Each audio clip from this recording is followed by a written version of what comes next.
What up, though, y'all? It's Chris. Appreciate you connecting with me while I'm out here on the run getting things done. And I had to stop in the grocery store and get myself some steaks. I know I was due for a grocery run, right? You guys haven't seen me in here in a little bit. Let's get to the topic at hand. I seen a couple, a married couple, newly married couple. The woman, she called into a financial program and yeah, they spent 112,000 on their wedding. They put it on a credit card. Holy crap. On top of that, she says that she didn't specify whose debt this was. They have $40,000 in student loan debt. I'm betting that 40,000 is her debt and not his, and I'll explain to you why. According to her, they have argued multiple times recently when the cost of the wedding comes up. So I'm betting that debt is hers, because why would he be so agitated about it? It's like, you already brought debt into the marriage that I have to pay off, and now we have a wedding to pay for that cost $112,000. Now, this is largely his fault because he went along with it. Ain't no way that I'm going to go along with a $100,000+ wedding that I can't afford. I have to put on a credit card. That's insane to me.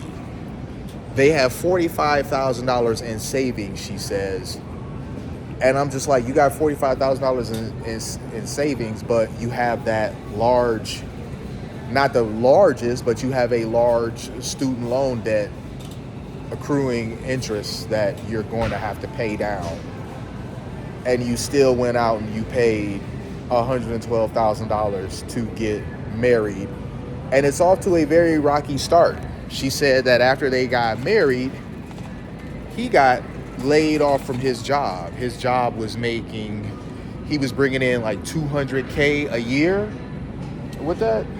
Just looking for some bacon here, y'all. I'm study and talk to y'all at the same time.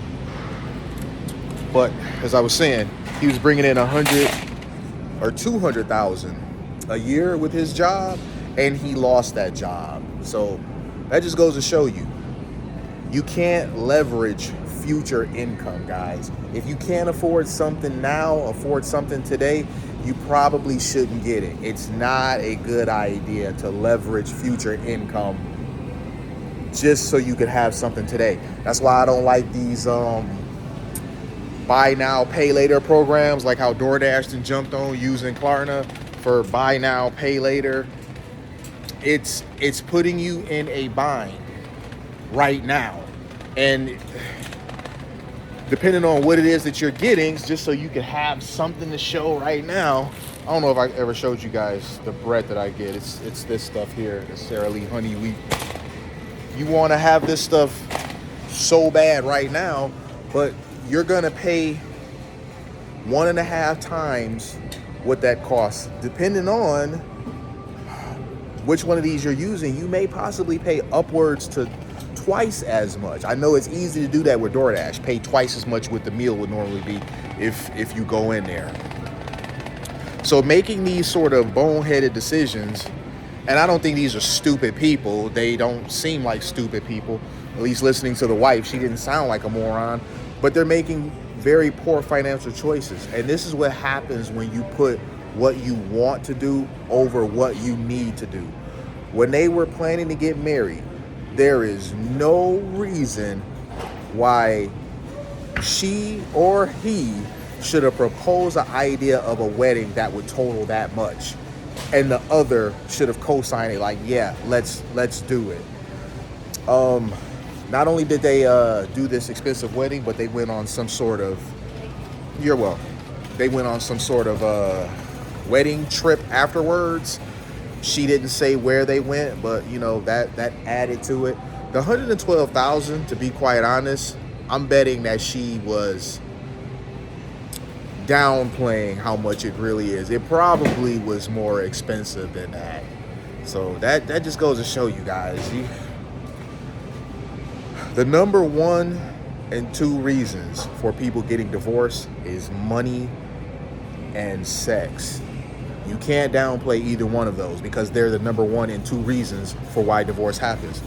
It's not a good idea to start off in debt like that. That's going to be stressful as hell, as it sounded for this woman. This woman was crying on the phone, and I felt a little bad for her because it's like, damn, I mean, this is really getting to her, and you could tell that the friction that is caused between her and her husband, she didn't want this, but you got to make better decisions. He's got to be a better leader in the marriage because, and I'm not trying to judge, but the man going along, because there's no way it was the man's idea. It's never the man's idea. When it comes to getting married and spending all this money, it's almost never the man's idea. So for him to get hit with an idea like that and then go along with it and then be so angry about it afterwards, oh, we're at $112,000 in debt. Well, no shit.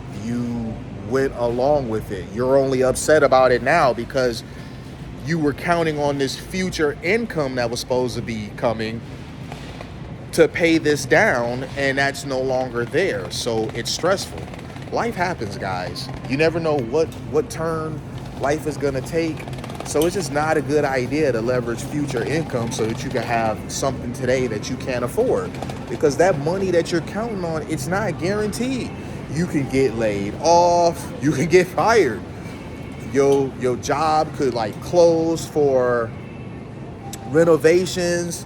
Somebody could strike a match to it. I mean, there's just all types of stuff. You just never know. So it's not a good idea to ever put yourself in a financial strait just so you can have vacation pictures and whatever else to post on Facebook and IG for other people to see. People do this all the time. They do this every day. I'm not a fan of it. Obviously, people are going to continue to do this, but I'm hoping that you guys who watch my stuff, my message reaches you. I didn't live long enough to get these gray hairs in my beard by being foolish and not picking up a few tips along the way. I had to make silly mistakes, and I did so with money as well to learn to where I can now share this stuff with you guys. Some of you guys who watch me are my age, so y'all understand exactly what I'm saying. You had to make a few boneheaded decisions in order to become wise enough to where you learn to use money as a tool and not just, oh, I'm trading hours off of my life clock for money, and then I'm going to take that money and trade it for stuff. I'd rather have that money than have the stuff. That's what I've come to be, happy with, is instead of trading my time for money and trading that money for stuff, I'm trading my time for money, but I'm now going to use that money to buy my freedom so that in the future I can do whatever the hell that I want and I'm not slave to a job for the rest of my life. So I hope this lands for whoever needed to hear it. I'll holler at y'all later. Peace.